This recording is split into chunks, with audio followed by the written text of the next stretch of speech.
Hello and welcome to yet another episode of the Target PT 2023 series.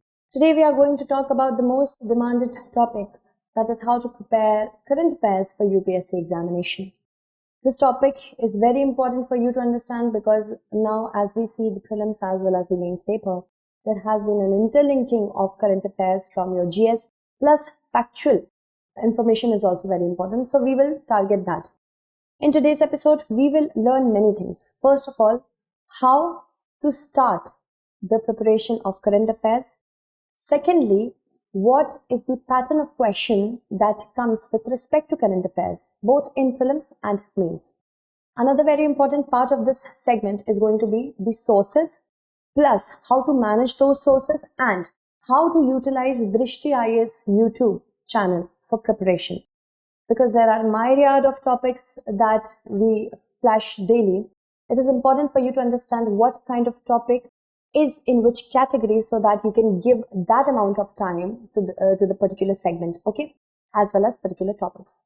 So without any further ado, let us first of all talk about how to begin. Whenever you begin, you buy a newspaper, you start reading the newspaper without knowing what is important, how to read any editorial, and how to maintain the facts of those editorial in your mind. First of all, you have to understand that the most important part is the syllabus.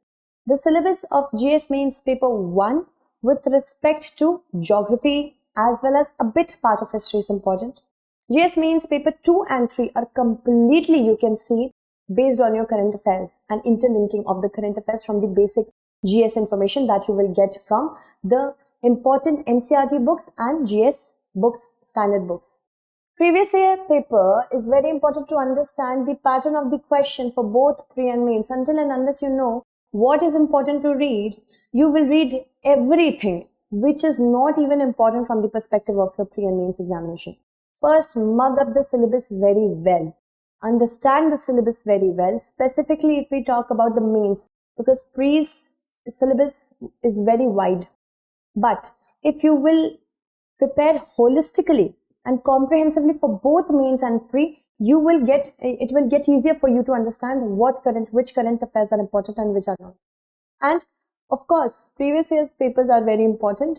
Divide them into different subjects whenever you are going for previous year's papers. Like first, the current affairs with respect to polity, the current affairs with respect to environment and ecology, the current affairs with respect to art and culture, which is a part of history only, and the current affairs which is important from the perspective of science and technology, the current affairs which are important from the perspective of economy.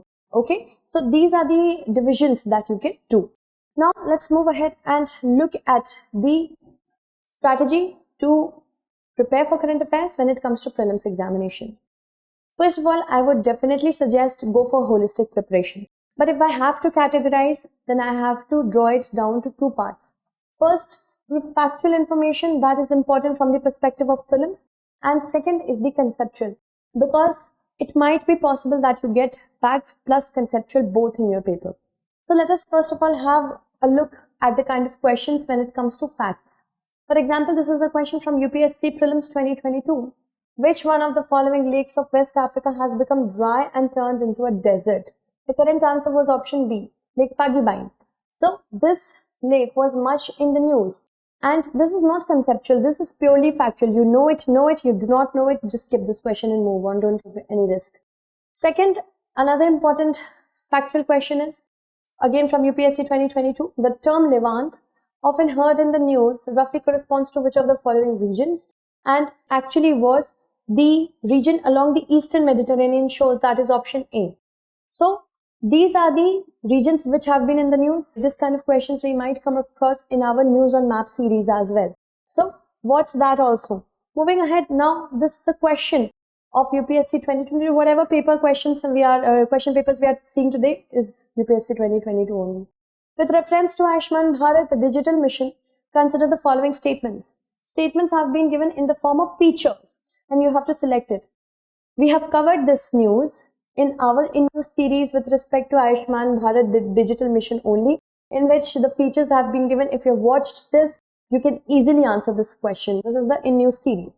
Now, another one is consider the following different very important apps which have been in the news since a long period of time in the past 2 years have been given with respect to, you can see COVID, we have 𝐈𝐀𝐒 𝐏𝐫𝐞𝐬 and COVID, DigiLocker and Diksha. So which of the above are built on open source software digital platform?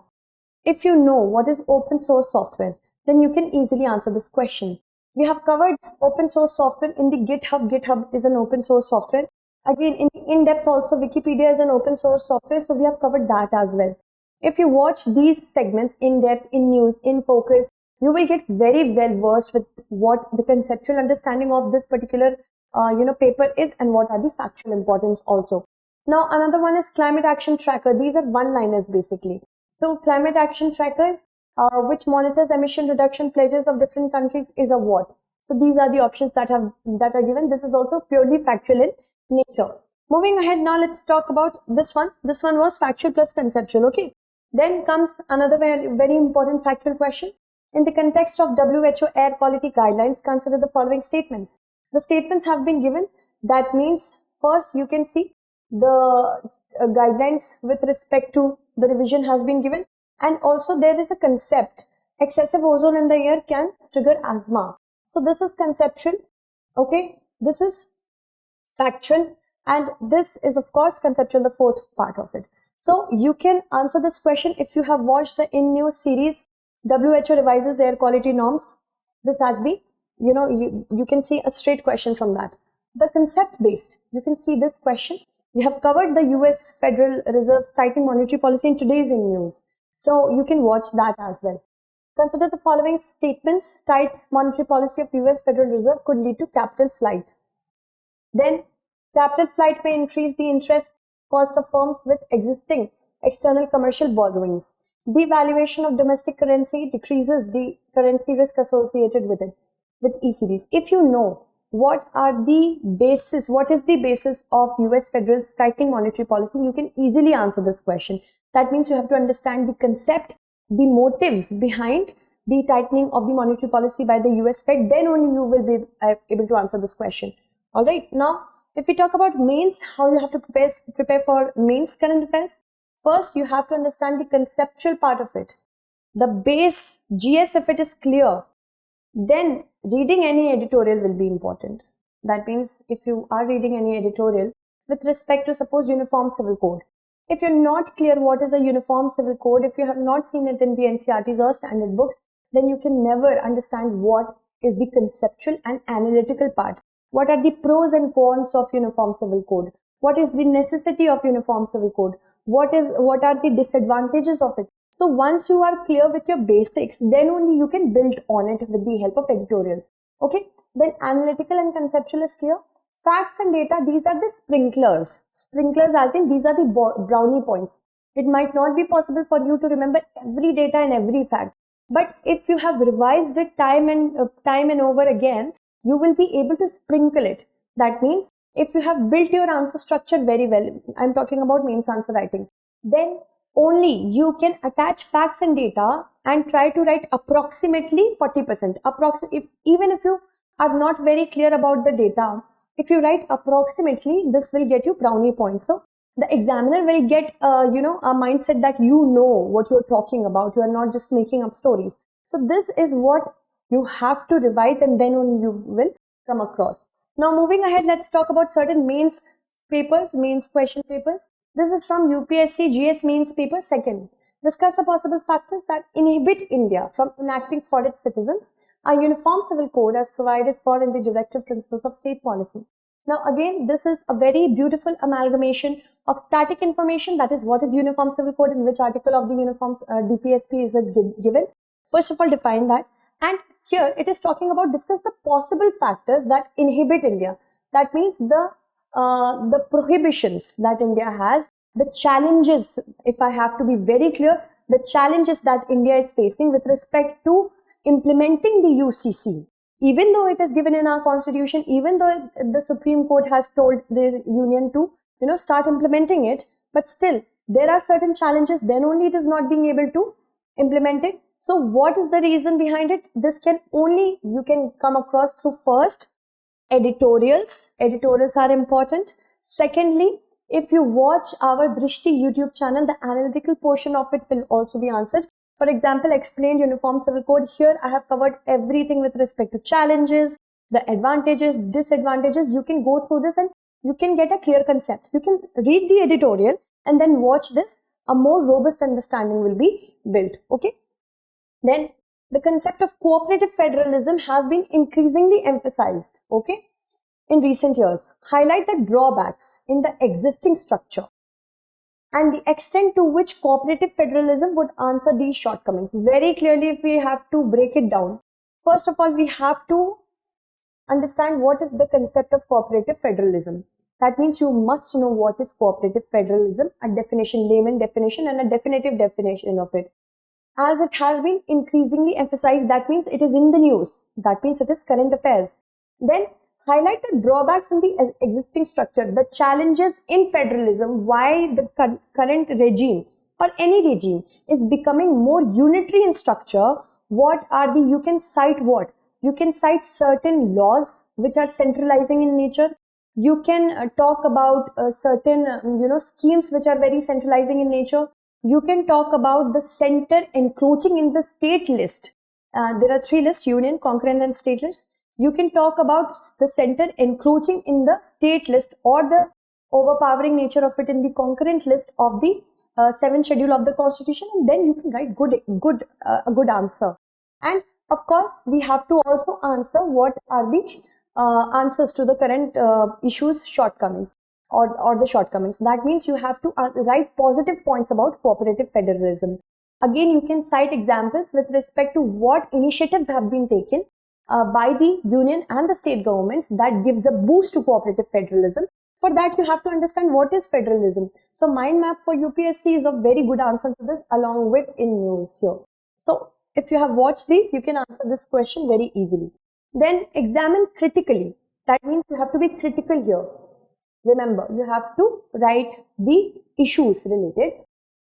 Critically, the recent changes in the rules governing foreign funding of NGOs under Foreign Contribution Regulation Act. First of all, critical means you have to write the drawbacks or the shortcomings or the impediments it is going to put on the working of the NGOs. This has been comprehensively talked about in the new FCRA rules, plus all about Foreign Contribution Act with respect to how it has reduced the administration cost of NGOs, what are the impacts on the working of the NGOs as it has reduced the cost that NGOs can use. Earlier it was such and such percent, later on it was reduced. So what are going to be the impediments? Alright. Then moving ahead, we can talk about another very important question. You can see that is related with respect to current affairs. This part, what are the major challenges of public distribution system in India?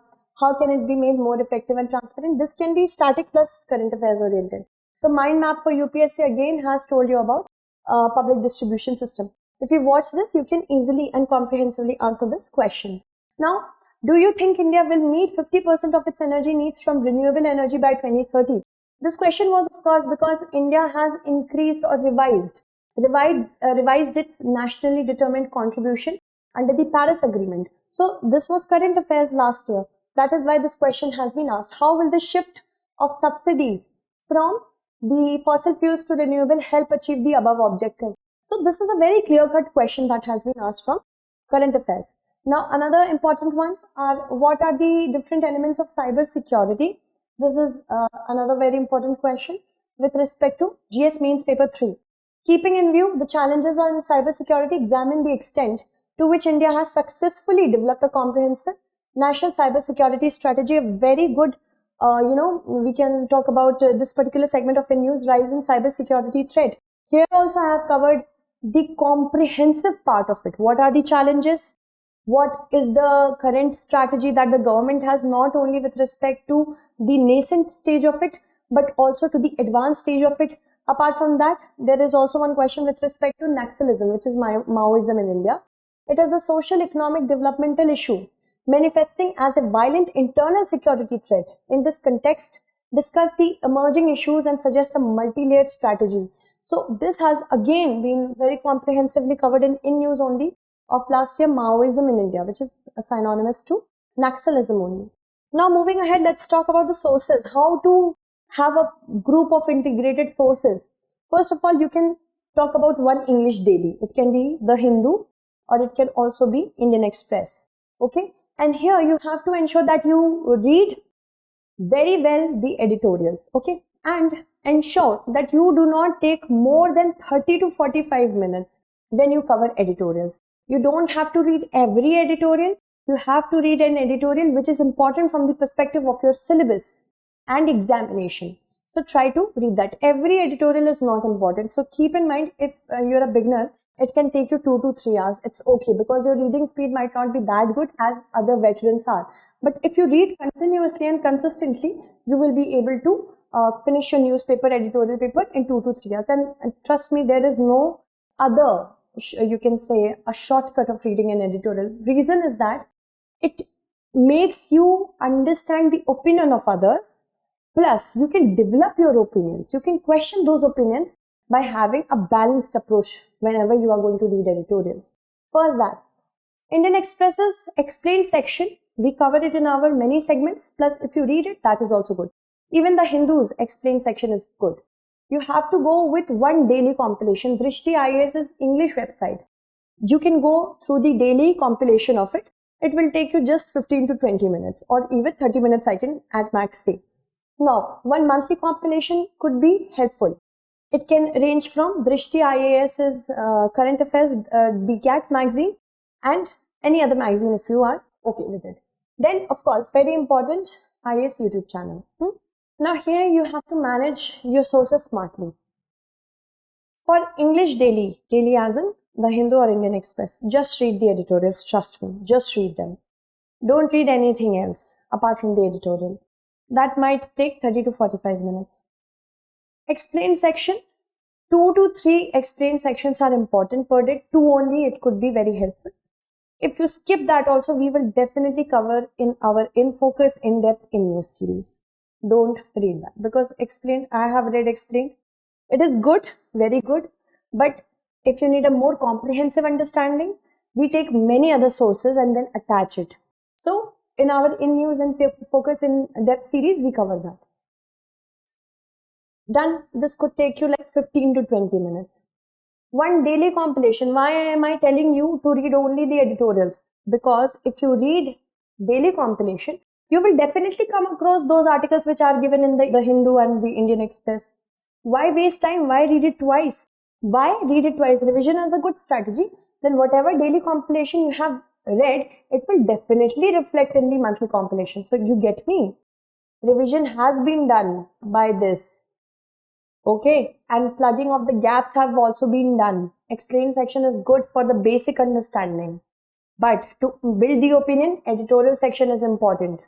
Compilation and monthly compilation is important for you to understand the factual information, the base and the revision.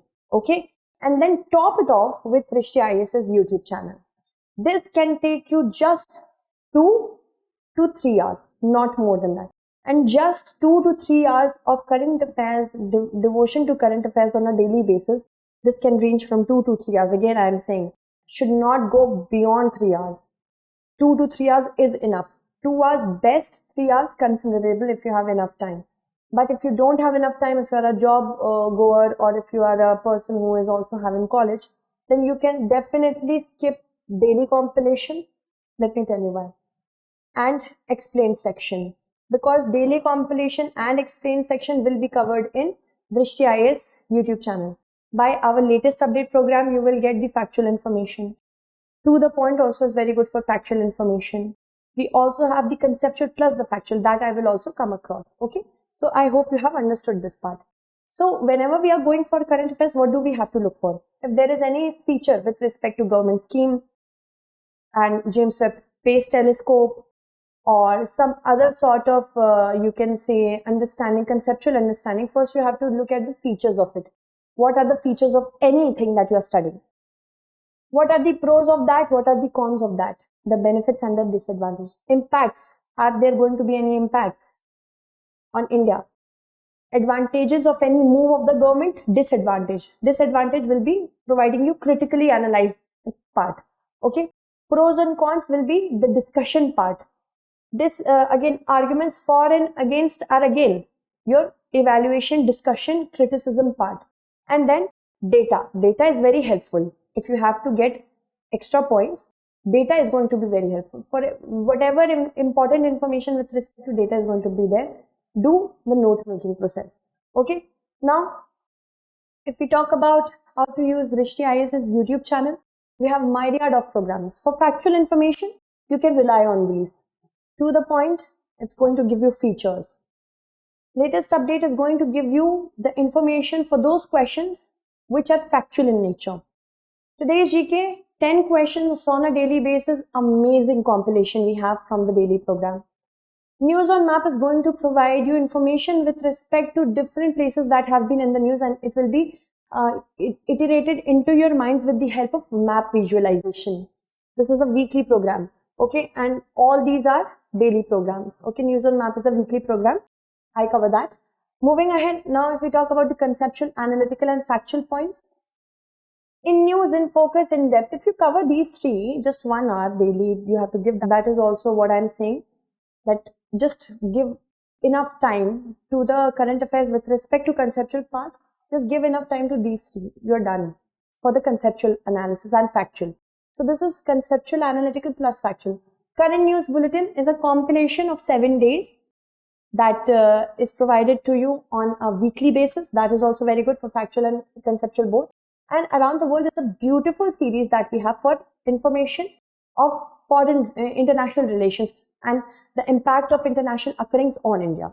So if you're well versed with this particular portion, the current affairs, you will definitely come with flying colors. Okay. So you have to understand how to manage your time. And I have told you that extensively. So all the best and thank you so much for watching.